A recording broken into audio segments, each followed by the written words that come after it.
What is that? Oops. What is it? Learning about Larry Haun today. This book, he goes through different houses that he has learned about and his family has lived in the Great Plains area of the United States.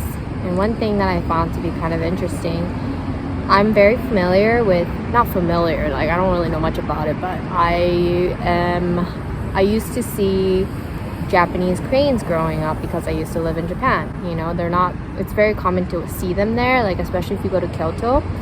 I think I saw it in Kyoto also when I visited Japan in 2019. But anyway, did you know that there are also cranes in Nebraska? I didn't. They're sandhill crane, and they're like more gray with like a red part. Yeah. I had no idea there were cranes in Nebraska, and they stay near the Ogallala Aquifer, which is in Nebraska, which is like a shallow water that stays on land because it doesn't have a natural drainage system.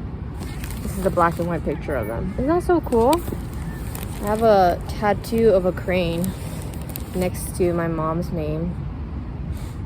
But yeah, I didn't know there were cranes in Nebraska. In 1953, there were only 16 birds, 16 sandhill cranes left. But with the help of technology and I guess like intentional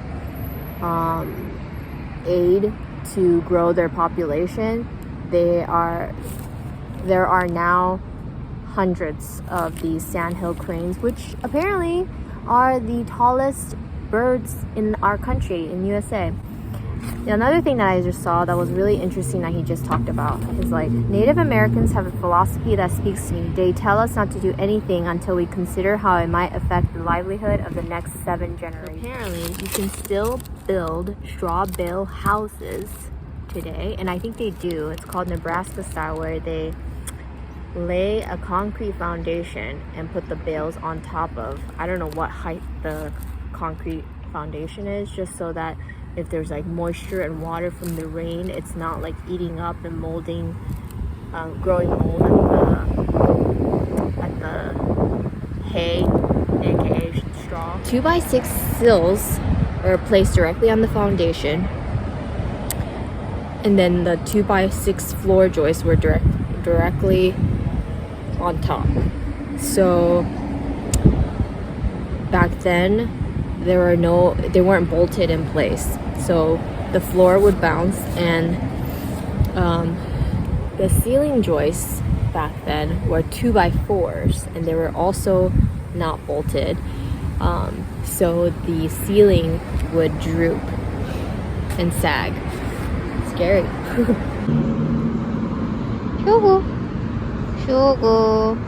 Anyway, he recalls having a conversation with somebody that worked in Oregon back in the day at a lumber mill for 41 years. And he said the logs that used to come in were 6 feet to 8 feet at the base. I haven't seen a tree that wide in a really long time. Look at these skinny ass trees.